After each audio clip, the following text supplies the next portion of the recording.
Oke, kali ini kita akan coba bedah bareng-bareng proyeksi pasar saham sampai tahun 2026. Kita bakal lihat apa aja sih peluangnya, risiko-risiko yang ngumpet, dan strategi apa yang perlu kita siapin. Kita mulai dari satu kutipan yang jujur aja cukup berani ya. Ada seorang pakar pasar yang bilang kalau 2026 nanti bakal jadi tahun yang lebih seru. Nah, kata seru ini bisa berarti banyak hal kan?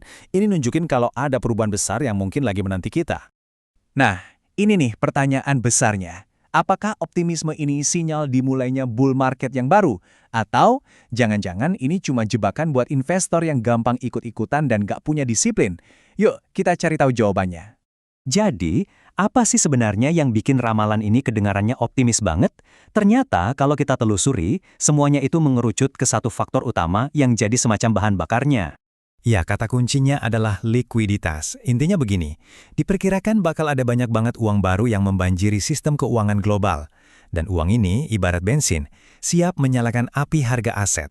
Nah, yang seru tuh di sini, ini tuh kayak reaksi berantai loh. Dimulai dari The Fed yang mungkin nurunin suku bunga, terus bank sentral lain ngikutin dengan kebijakan QE, uang baru pun dicetak dan disebar, dan akhirnya, ya uang itu harus cari rumah, yang seringkali adalah saham, emas, dan komoditas. Harganya pun jadi ikut naik. Biar gampang, quantitative easing atau QE itu ibarat bank sentral lagi nyiram duit ke ekonomi.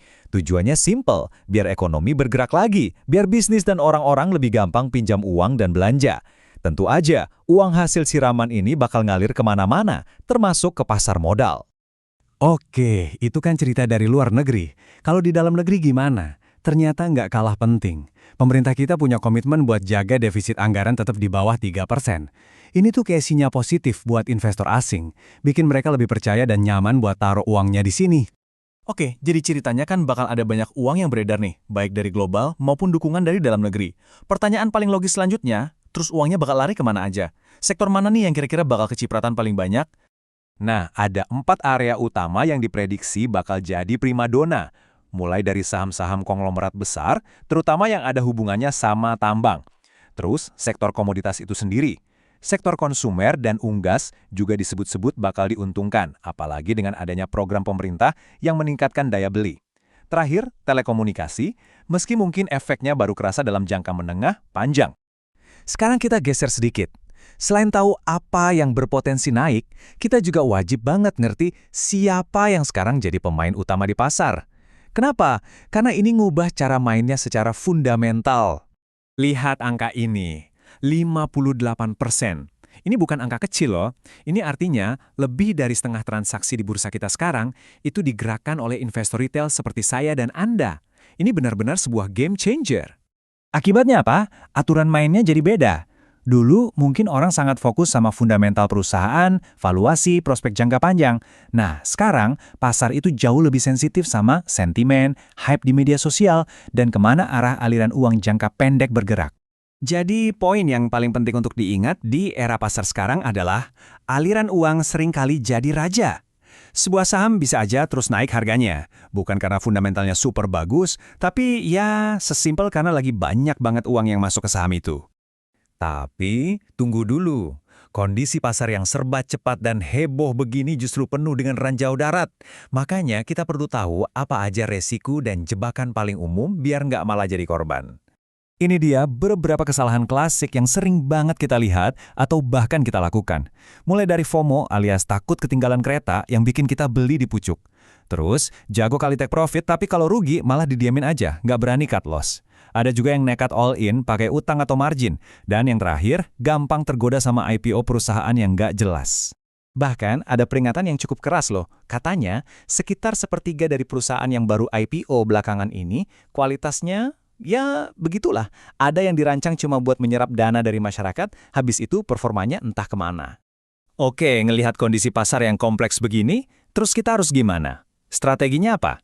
Nah, kuncinya adalah menyesuaikan strategi dengan horizon waktu kita masing-masing. Mau main cepat atau main sabar? Di sini kita bisa lihat perbedaannya jelas banget ya. Kalau Anda seorang trader jangka pendek, fokus utama Anda itu ya aliran uang dan analisa teknikal. Disiplin buat cut loss itu harga mati. Tapi kalau Anda investor jangka panjang, ceritanya beda. Fundamental bisnis jadi pegangan, kesabaran jadi teman, dan yang paling penting harus pakai uang dingin. Oke, untuk merangkum semua ini, kita coba pakai satu analogi yang semoga gampang diingat. Ini dia intisarinya. Banjir likuiditas itu memang bisa jadi ombak yang membawa kita ke puncak keuntungan. Tapi, yang akan menyelamatkan kita saat ombaknya berbalik arah dan jadi ganas, itu bukan apa-apa selain disiplin kita sendiri. Jadi, pertanyaan penutupnya untuk kita renungkan bersama, saat gelombang likuiditas ini benar-benar datang, apakah kita sudah siap jadi peselancar yang lihai menunggangi ombaknya, atau kita malah bakal jadi orang yang nggak siap dan akhirnya terseret arus bawah? Pilihan ada di tangan kita. Baiklah, kita sudah sampai di akhir topik yang sangat menarik ini. Sebelum Anda menutup tab, izinkan saya memberitahu fakta yang mengejutkan. Lebih dari 75% dari Anda yang menonton video ini sampai detik terakhir belum mengklik tombol subscribe. Apabila Anda merasa menikmati konten, jangan lupa share ke teman atau keluarga. Dan supaya Anda tidak melewatkan informasi dan eksklusif video yang akan datang. Jangan biarkan diri Anda menjadi bagian dari mayoritas yang ketinggalan kesempatan emas ini. Ambil tindakan sekarang juga. Gratis kok untuk klik subscribe dan nyalakan lonceng notifikasi. Karena akses istimewa ke pengetahuan ini sangat terbatas. Jadilah yang pertama tahu. Dan jangan jadi penonton pasif yang hanya numpang lewat. Subscribe sekarang.